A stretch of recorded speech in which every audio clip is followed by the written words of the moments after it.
Let's start the podcast. Your average fight fan.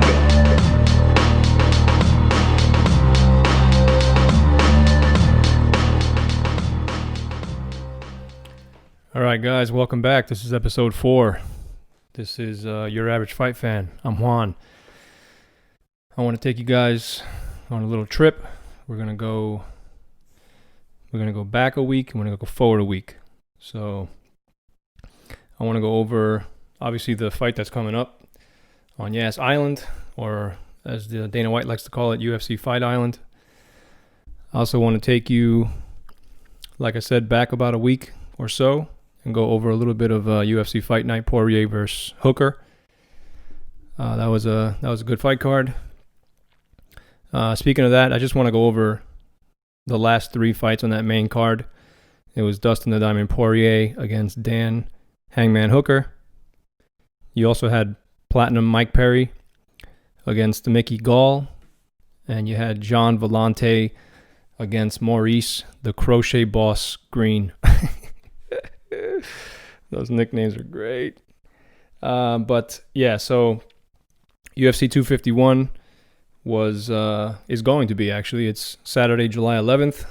So about, 9 or 10 days from now. You got 3 title fights on the line. You got Kamaru Usman fighting Gilbert Burns for the welterweight title. You got the rematch of the featherweight title. That's Alexander Volkanovsky, who is the current champ, taking on the former champ, Max Holloway. You also have the vacant bantamweight title at 135 pounds. And then you have another rematch. This time it's the number 1 taking on the number 2 female flyweights. That's a rematch of the title fight that took place in May of 2019. So let's get right into it. Like I said, we're going to start with Fight Night Poirier versus Hooker. So let's start with that. Let's start with John Volante against the Crochet Boss. That's a funny nickname. That's a good one. His name is Maurice Green. Neither one of these guys were ranked coming into there, so no implications at all. This fight was interesting because you have a veteran in Volante with a record of 17-11 going up against a somewhat unknown fighter. In Green, he's got a record of 8-4. Both these guys are trying to get back into the win column since they both lost previously. Green was coming off back-to-back losses. And he's been in the UFC since 2018. Even though he's kind of flies under the radar. But you got to take into account that he's a natural heavyweight. He's 6'7", he weighs 255 pounds, and he's got a decent record with 5 submission wins. So you could probably understand why they made him the favorite at minus 250, and Volante, the natural light heavyweight. He stands 6'2". Moving up to heavyweight debut, he would have been the underdog here at plus 200. So, it's not surprising. You got a 6'7" guy, natural heavyweight, 255 pounds, going up against a guy who's 6'2", who's always fought at light heavyweight. He would be the underdog here at plus 200. Don't get me wrong, though. John Volante is not undersized by any means in this fight. He did come in at 255 as well. Although, if I'm being honest, he kind of looked like he had a belly. If you saw the fight, kind of had like a 2 or 3 month pregnancy going on there. But it's because he's, like I said, he's a light he's a natural light heavyweight moving up to heavyweight. It's not easy to put on that amount of weight. By the way, quick side note, this fight was actually scheduled to take place April 18th, and that was supposed to be John Volante against Ben Rothwell. So that was going to be Volante's heavyweight debut.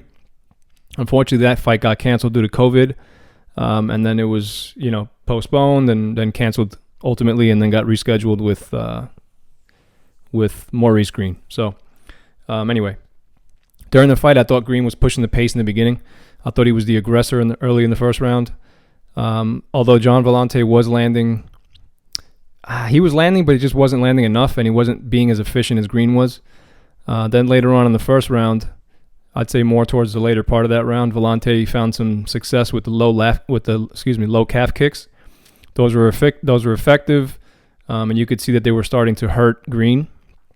to which he actually had to switch stances back and forth to try to avoid that damage being taken with each strike that Volante was throwing. So it was working, and this continued pretty much through the second and third round.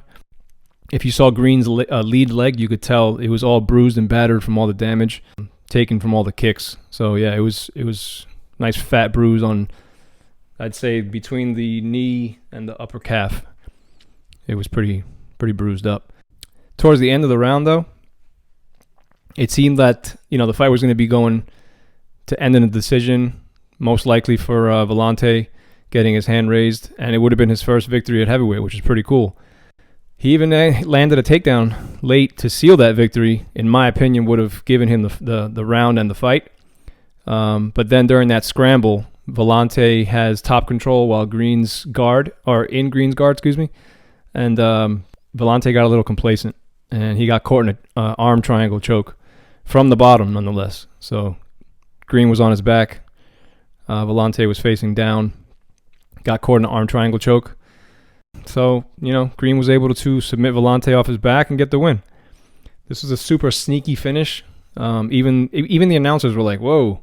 They didn't see it until they watched the replay, and they saw Volante tap and then figured, okay, this is either some sort of choke, and they came to the conclusion there was an arm triangle from the bottom. It's pretty rare to see that type of finish because it's not actually a choke. Because if you think about it logically, John Volante is facing down and Green is facing up. So there's not actually a choke there, but the pressure is so high that the tap comes just to relieve that pressure off the back of the head and the neck. So congrats to Green for, again, a very rare submission. And he got the victory, moves up to 9-4 with this win. So congrats to him. All right. Next up, we had Platinum Mike Perry standing across the cage from Mickey Gall. Again, both these guys were unranked, so nothing happening there as far as implications go. Nonetheless, both fighters are 28 years old and trying to fight to get into the top 15. At 5'10" and a record of 13-6, Mike Perry was the heavy favorite here at -300. Mickey Gall standing 6'2" with a record of 5-3. All those fights in the UFC, by the way, was the underdog here. He was at +250, which, looking back at the time before this happened, was actually a good bet. I mean, I thought it was a good bet because Mickey Gall is a legit brown belt in jiu-jitsu, and Perry's ground game was a little suspect up until this point. Gall has the height advantage, he's got the reach advantage, and he's got the better ground game. Not to mention Mike Perry was coming off 5 losses in his last 7 fights. So, in my opinion, looking back, not knowing what I know now, I thought it was a good bet. Good thing I'm not a betting man, huh? Because that is not what happened at all. Mike Perry dominated this fight from start to finish. The surprising thing wasn't even that he was the aggressor for most of the fight. The surprising thing was that Mike Perry took Mickey Gall down and was able to dominate, hold the position, control him, and even land ground and pound. Mickey Gall never advanced position. He never attacked from the bottom. He kind of looked like a striker who was being outstruck, and when he got taken down, he had nothing for his opponent. I mean, it's sad to see somebody who's that high level, but realistically, he just didn't have anything for him. Yeah, it was, I don't know. Mickey Gall didn't look like Mickey Gall, but Perry landed more to the head. He landed more leg strikes as well as ground strikes, of course, because he was dominant on the ground as well. He even got a knockdown late in the third round. There was a couple times that Perry went for a takedown and wasn't able to get it, but Gall pulled guard, attempting a guillotine on the way down. One of those times, it looked like it was pretty tight. I'm not going to lie. It did look like Gall was, okay, he's getting there. He might have this. But, yeah, Perry just muscled his way out of that. No go in that choke. All in all, it was a solid victory for Platinum Mike Perry, so congrats to him. I want to talk about the pre-fight and the post-fight. Let's start with the pre-fight. Mike Perry did not have a team for this fight. He didn't bring a team. He only brought his new girlfriend, Latori Gonzalez, to be in his corner because he said she's the only one who deserves a front row seat to his fight. I also want to mention that this is not the first time that Perry brings a girlfriend to his fight to corner him. In the past, he brought his ex, and I apologize, I don't know her name, to be a part of his corner team. If you haven't seen that footage, Do yourself a favor, search for it. It's pretty funny. But that was her in his corner with his fight team. This time, there was no fight team. It was just Latore Gonzalez outside in the corner and Mike Perry in the cage. To my knowledge, that's never been done before, at least not in the UFC. But listen, if you thought everything was against Mike Perry in this fight, you thought wrong. And I got to be honest with you, I was one of those guys. I was like, the guy didn't have a training camp. Well, he did have a training camp, but he didn't have a team to train him during that stuff. I understand he brought 2 guys down to Orlando where he lives, training with those guys. But as far as having a team with him, coaches and all that stuff, he didn't have anybody. Just him and his girl. So, although he did do everything he needed to do to get the victory, like I said, congrats to him. But now let's talk about the post-fight. This is a funny one. This is going to go down in the ages. So after every fight, the winner has his or her opportunity to speak to one of the announcers. Sometimes it's Joe Rogan. Sometimes it's John Anik. It could be Paul Felder, Michael Bisping, or Daniel Cormier, among others. But after the fight, like I said, the winner will have that opportunity. It's usually in the octagon right after the winner is announced by Bruce Buffer. This time, like almost all the other times that UFC has put on fights in the coronavirus era, the winner gets about 30 to 45 seconds to speak with one of those announcers, but it's done in a completely different way. The fighter and the announcer are not next to each other in the cage, but they're in completely different rooms, and they speak into a camera. Like, you're talking to a monitor, you're seeing the announcer through a monitor, and you're speaking into the microphone of a camera. So, like I said, they usually get between 30 and 45 seconds. Mike Perry took his time and made it his own. He was out there for the better part of 3 minutes. And listen, he unintentionally recorded the best Mike Perry promo that you could ever record, because this was on live television for the world to see, and it was hilarious. I mean, this is a good thing for him, and I just want you to hear it. I want you to listen to this. I'm going to play just a quick clip. I want you to hear this. This is an amazing interview. Hold on one second. Let me show you this thing. I'm going to go find that team. I got to make some moves. I got to take this money. I got to move to a new area, me and my girl. And there's some big things happening in my life. And I'm going to go put some things together. I got to pay some bills, pay some debts. I got to go talk to the tax folk and see if we can run that number down, because I believe I paid out, over $100,000 last year between a couple different countries, and then they trying to hit me again at the end of the year. It's almost like I don't even fight for minimum wage sometimes. So, and look, I ain't trying to be one of these guys asking for more money. I'm not. I'm asking for the government to stop taking so much of this. So, you know what I mean? Like, something got to work out. Maybe we put in contract that the taxes is paid when platinum gets paid. Like when I get paid, that's it, y'all. That's my money. You don't give me money if you don't want me to spend it, and then you're going to come back and ask me for something later. Right. That don't even make no sense. I'm trying to wild out, bro. I need my ties on the beach. So that's Mike Perry being interviewed by John Anik. This guy's comedy gold. Let's be honest. This guy is comedy gold unintentionally, without even trying. And that's who he really is. It's not like he's playing a character like some of these other guys that you might see acting, putting on personas for views and followers and Instagram and Twitter and this and that. Nope. This is just Mike Perry being Mike Perry. You got to respect the guy who's just being himself. He's not acting. He's not putting on a persona. He's not putting on a character. It's just Mike Perry being Mike Perry. And don't forget, he just won a fight in the UFC against a tough grappler with no team. Just his girlfriend and him. That's it. So, like I said, congrats to him. I hope he's able to do what he said he wants to do, which is, find a fight team here in South Florida. Listen, he could be a dangerous fight for anybody at welterweight. He just needs the right training, the right guidance, and the right coaches. If he finds it, he's a tough guy. Always comes forward. He's pretty accurate. Strong as an ox. Listen, he just needs to find the right team. And if he's talking about coming to South Florida, ATT is where it's at. Let's be honest. ATT is where it's at. I'm not saying there's not better gyms out there or just as good. But for somebody like him who's got a wrestling background, ATT is where it's at. You've got other options. You got 365. You got, there's options out there, but if you're coming to South Florida, ATT. All right. Finally, ending the night was the main event. The number 3 ranked Dustin the Diamond Poirier, 31-year-old American from Louisiana, fighting number 5 ranked Dan the Hangman Hooker, the 30-year-old fighter coming out of Auckland, New Zealand. Both these guys train at excellent gyms. Poirier trains at ATT, like I said, American Top Team, right here in my backyard, which is Coconut Creek, Florida.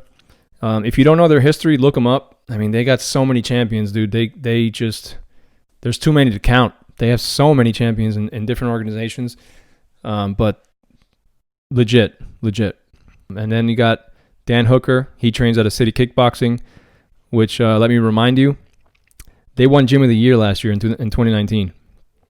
They have 2 current champions in the UFC, Israel Adesanya, who's the 185-pound champion, and then you got Alexander Volkov, the champ at 145 pounds. And their head coach is none other than the 2019 Coach of the Year, Eugene Behrman. So that's also one of the better gyms out there right now, except obviously it's in Auckland, New Zealand. It's a little far for most Americans and Europeans, but man, that's a good gym. Good gym. So Dustin was coming in with a record of 25-6. He was actually coming off a title fight loss to the best lightweight on the planet, in my opinion, Khabib Nurmagomedov. But before that, he was on an impressive 6-fight winning streak, unbeaten streak. He took out Jim Miller, Anthony Pettis, who's a former champion, Justin Gaethje, who's the current interim champion, took out Eddie Alvarez, another former champion, and Max Holloway. He, at the time, was the 145-pound champion, but now he's the former champ.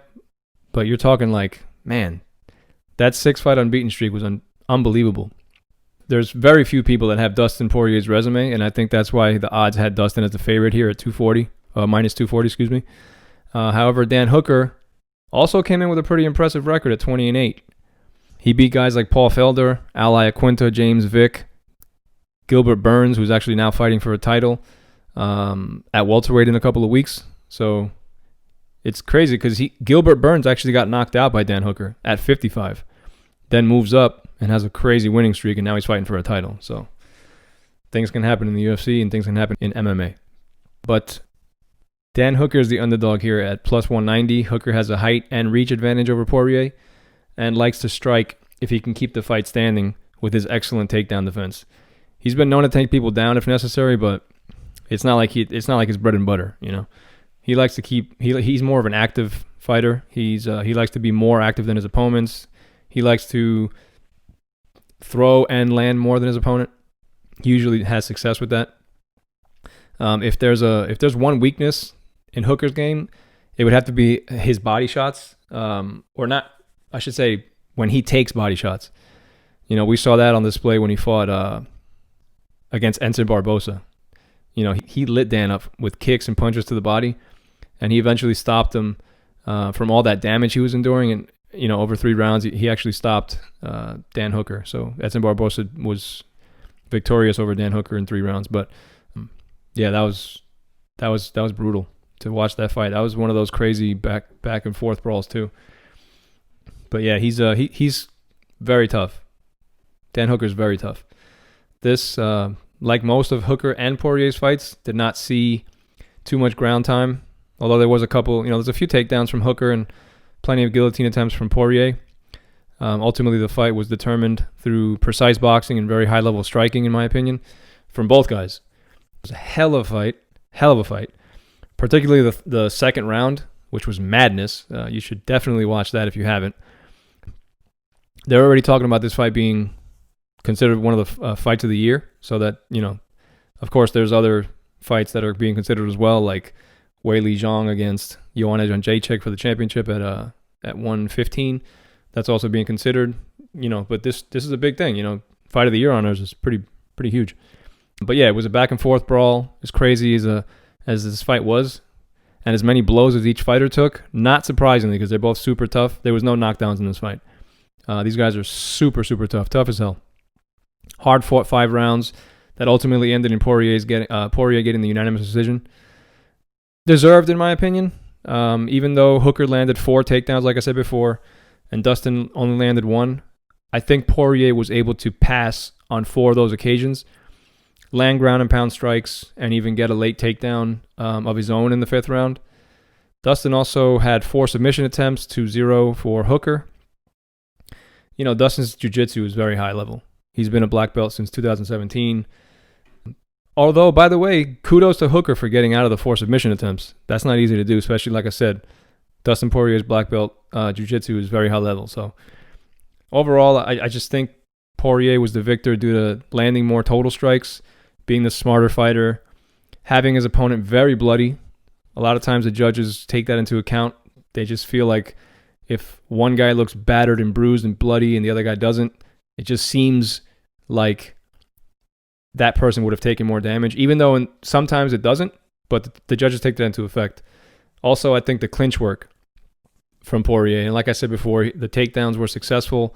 You know, they were successfully landed by Hooker, but he didn't really do much with those things, with the takedowns, and was passed on the ground 4 times, resulting in much more ground control time for Poirier. And more, again, like I said, submission attempts, more ground strikes, all that stuff was all for Poirier. Like I said, in my opinion, I think the judges had it right by scoring it for Dustin the Diamond Poirier as he comes out with a big win over an extremely tough guy. So congrats to Poirier again. That's another added to the win column. But let's get into this problem. This victory creates a problem for Dustin. Okay? After this fight, Dustin Poirier moves up to number 2 in the rankings behind, obviously, the champ, who's Khabib Nurmagomedov. But he's also behind the number 1 ranked guy, who's now the interim champ, Justin Gaethje. Okay? They're scheduled to fight for the Undisputed Championship sometime later this year, probably September, October, around that time. After that, whoever the champ is after that fight will probably want to take a few weeks off and then get back into it. So a few weeks could turn into a month could turn into 2 months. You never know. You never know what could happen with injuries. You never know. So if we're talking they're going to fight sometime in September, October, we're possibly talking about the end of the year at the very earliest for Dustin. But it could be sometime early next year. So, Poirier could be sitting out he could be sitting out 6 to 9 months. Not to mention he just sat out 9 months because he had hip surgery. So what do you do? If I'm Dustin, do I want to sit out for another 6 to 9 months without fighting and then fight for the title? I don't know, man. The only other option, and it's a crazy one, but it is the only other option, is to fight the craziest guy in the division, El Cucuy, Tony Ferguson. Now keep in mind, Ferguson just came off in just an absolute beating. This was probably the worst beating he's ever taken in his entire pro career. I mean, any normal, sane person would take a long layoff to fully recover and heal any potential internal damage that may and probably did occur. But we're not talking about some normal guy. We're talking about Tony Ferguson. He's not normal. He's the boogeyman, according to himself. He trains in Wing Chun like Bruce Lee used to.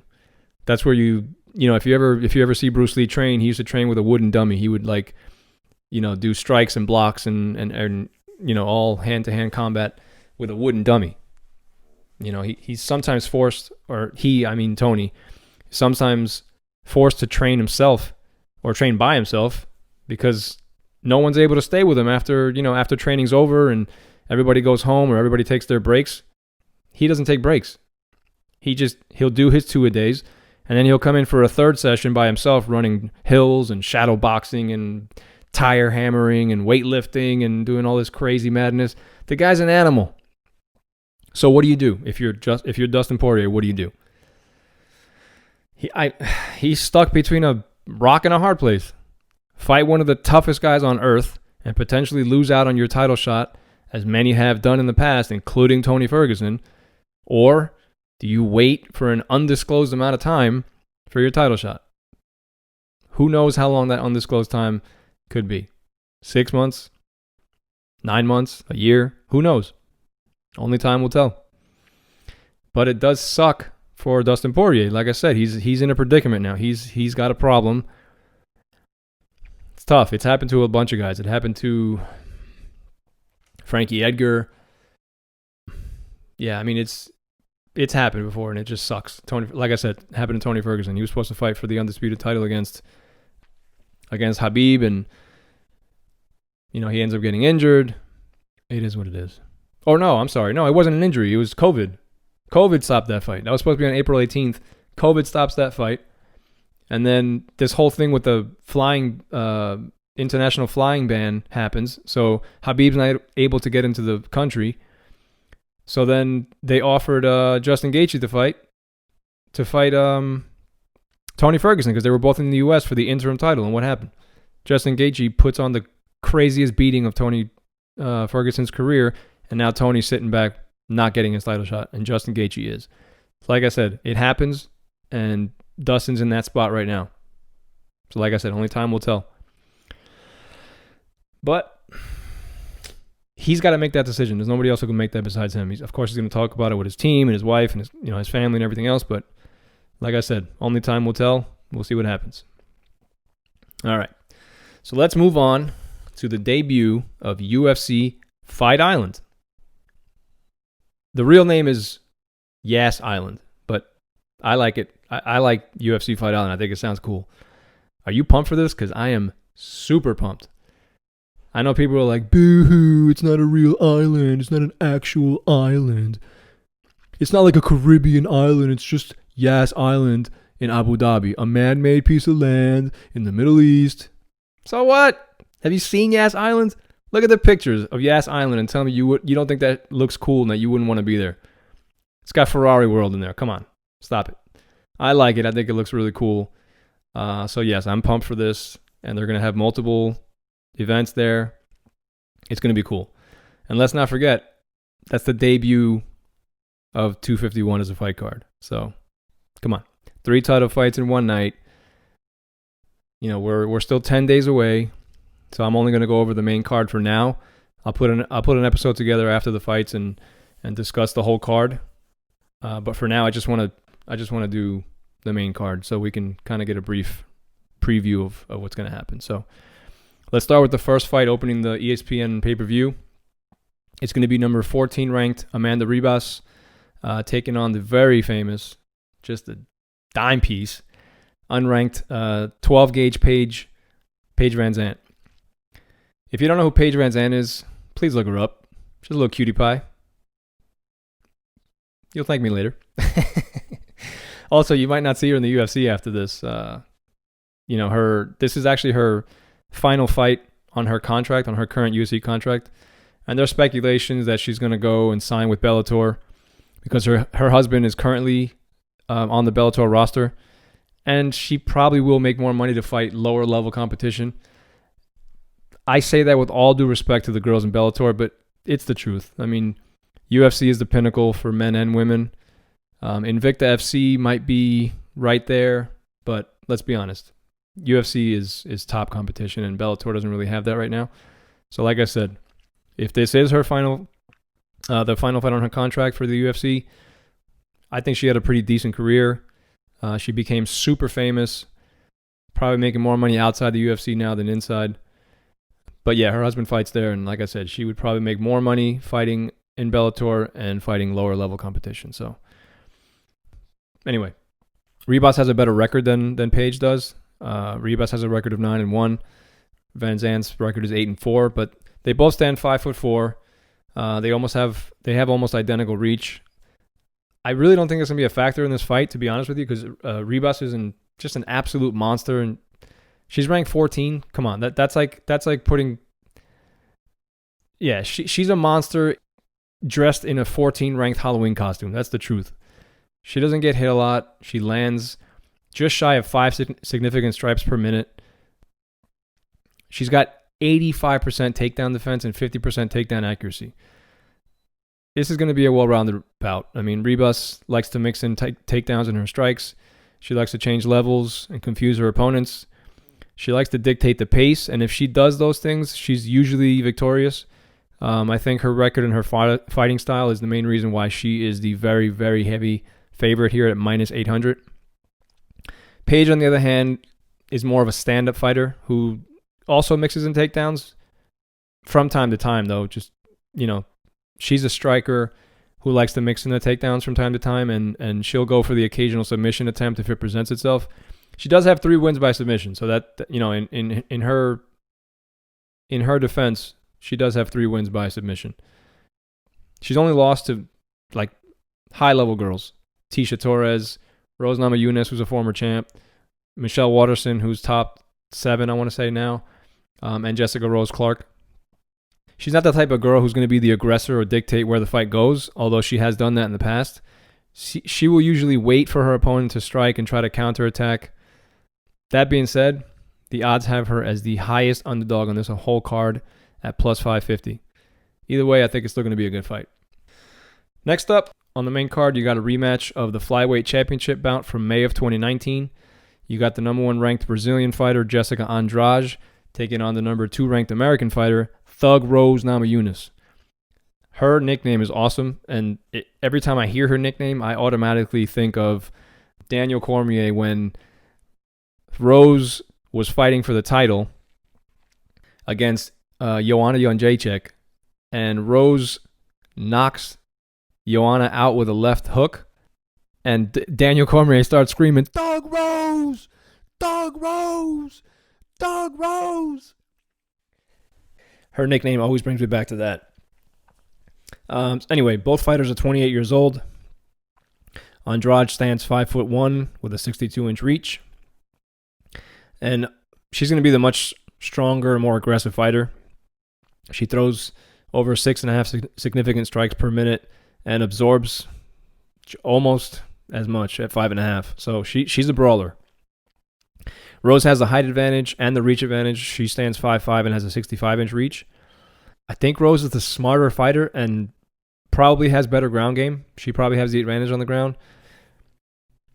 But, as we saw in their first fight, sometimes strength can get the best of you, and you can get out of some of those ground exchanges, and in this particular case, can finish the fight. The fight ended in the first round with Jessica slamming Rose on her head and knocking her out while Rose was trying to sink in a Kimura. If I'm not mistaken, Rose was the favorite in that fight too. With a record of 9-4, she's slightly favored here again. She's at minus 190 to Jessica's plus 155 odds. With her record of 20-7, Jessica's record is 20-7. Both fighters are coming off a loss in their previous fights. Rose, as I just mentioned, lost to Jessica by knockout over a year ago. That was the last time she fought. And Jessica's coming off a TKO loss to the current champ, Weili Zhang. That was in August of 2019. It's going to be interesting to see how the two fighters come out after what happened in their first fight. Will they keep the same game plan? Will they change it up completely? I mean, I kind of feel like Rose was winning most of those exchanges, even though the fight didn't last very long. As long as it did last, I thought Rose was doing pretty well. So will she keep the same game plan, just look out for the slam, or will she maybe, if that's going to happen again, let go of the Kimura attempt and, do something else, maybe go for an armbar or something like that? I mean, I don't know. Or will they change it up completely? I don't know. We'll have to wait and see on that one. I think that's going to be an awesome fight, though. I'm a big fan of both girls. I think they're both excellent fighters, and that's why they're obviously at the top of the game. Like I said, ranked number 1 and 2. So I think that's going to be a great fight. All right, following that banger, we have our first title fight on the card for the night. The number 3 ranked Russian, Piotr No Mercy Yan, with a record of 14-1, fighting the number 11 ranked Brazilian legend, Jose Aldo, with a record of 28-6. Let me repeat that. The number 3 ranked is fighting the number 11 ranked for the title. I know what you're thinking. How is the number 11 guy fighting for a title? Well, what if I told you his last fight ended in a unanimous decision and the other guy won? How about now? Does it make more sense now? Yeah, I didn't think so. Doesn't make any sense to me either. But the UFC can be like that sometimes. Some guys get title shots coming off losses.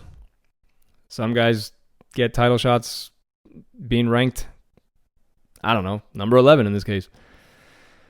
There's a lot of examples But just off the top of my head, I can think of a few. I can remember Chael Sonnen. He fought John Jones for the title after losing to Anderson Silva in their second fight. He got stopped in the first round. Next fight, title shot. I can remember Nick Diaz. He lost to Carlos Condit and then came back and fought GSP for the title. Who else? I can remember Frankie Edgar fighting Jose Aldo for the title after losing to Benson Henderson. That was weird. I don't remember the exact circumstance of why Benson didn't fight for the title at that particular moment, but yeah, Edgar loses to Benson and then fights for a title against Jose Aldo. Who else? You got, trying to think here. Okay, Dan Henderson. He fought Anderson Silva after getting choked out by none other than Rampage Jackson. Who gets choked out by Rampage Jackson? Nobody. Well, Dan Henderson did. And then he fought for the title against Anderson Silva.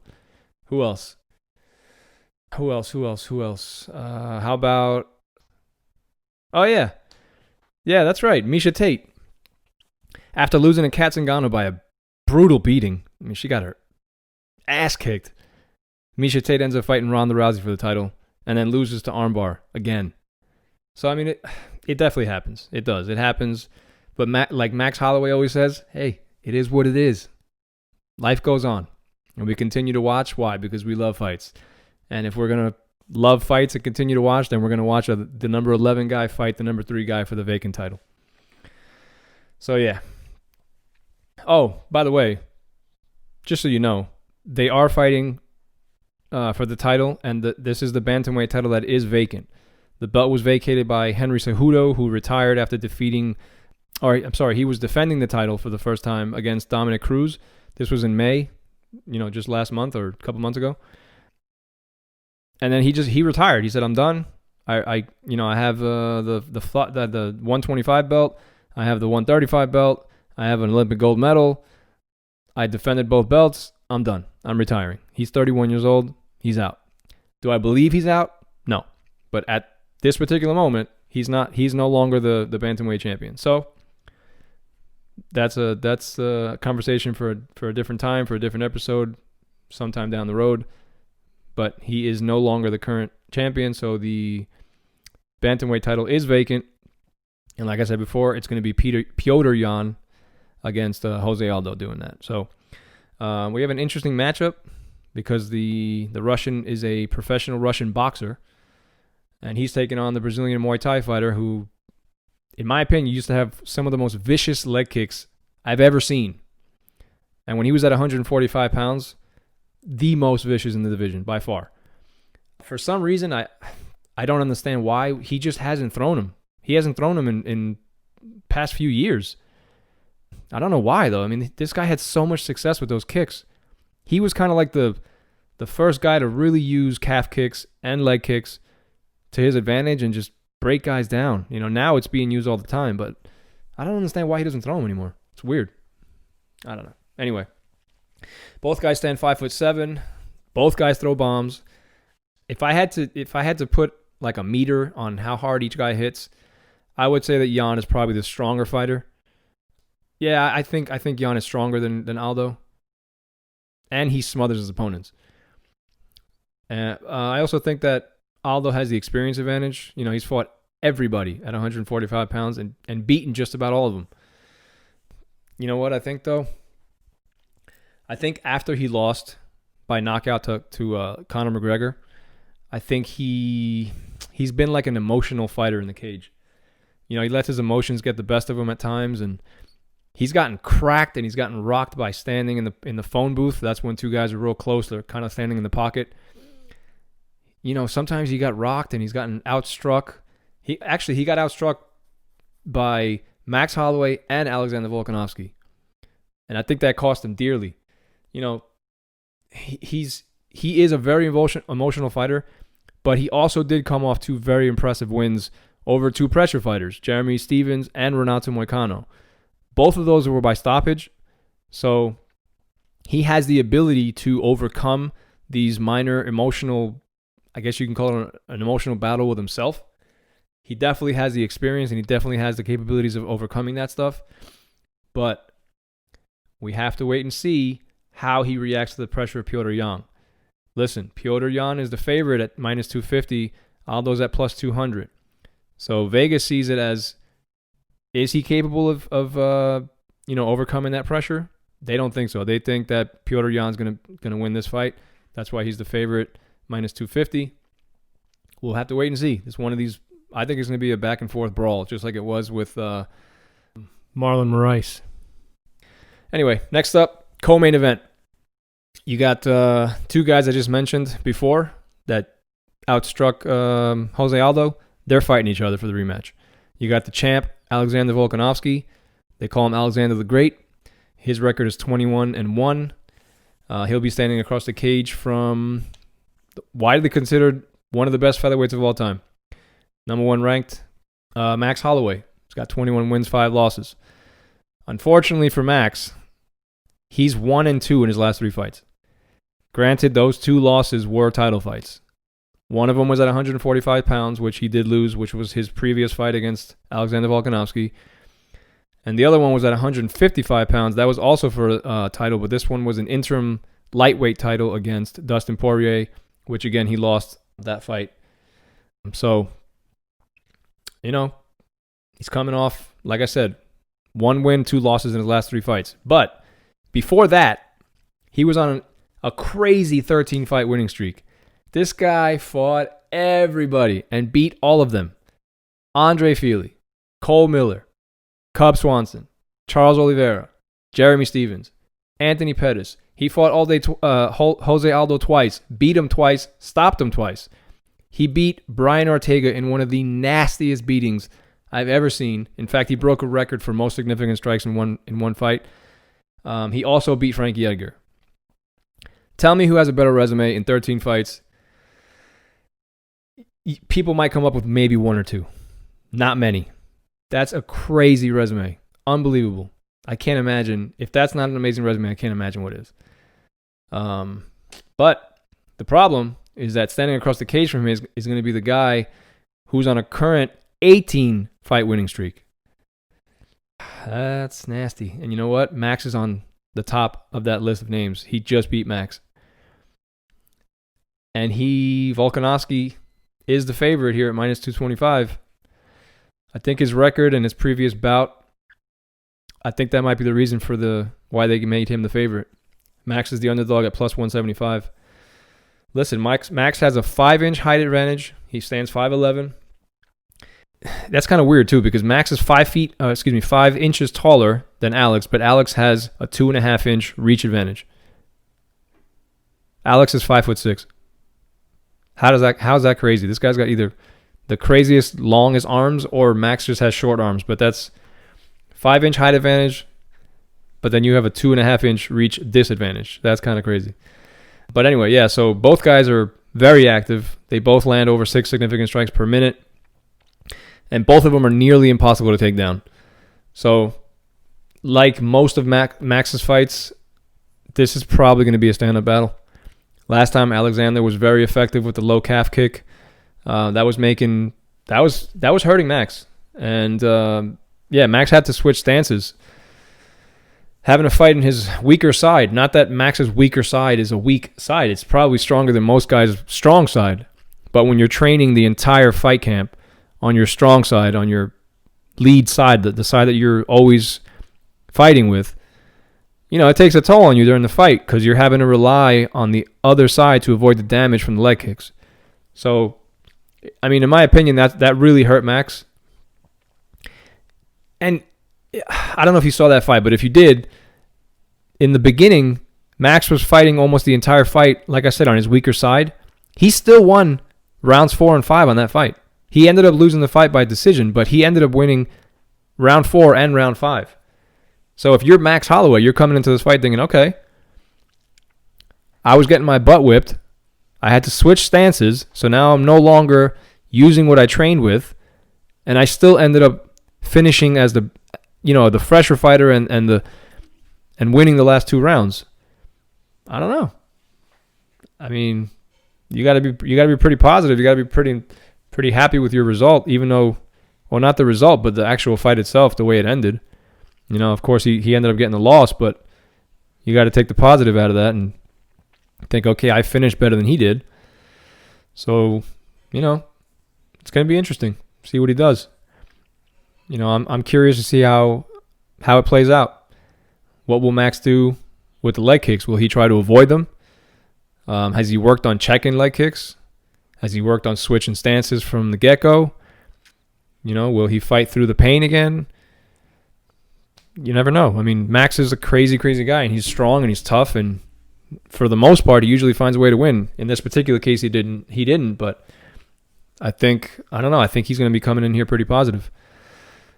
And then Volkanovsky, is he going to continue with the leg kicks, which I believe, again, won him the first fight? Or will he have a new and completely different game plan? There's a lot of questions in this fight. One thing is for sure, though. This is going to be a crazy hell of a fight. And I'm super pumped for this. I'm ecstatic for this fight.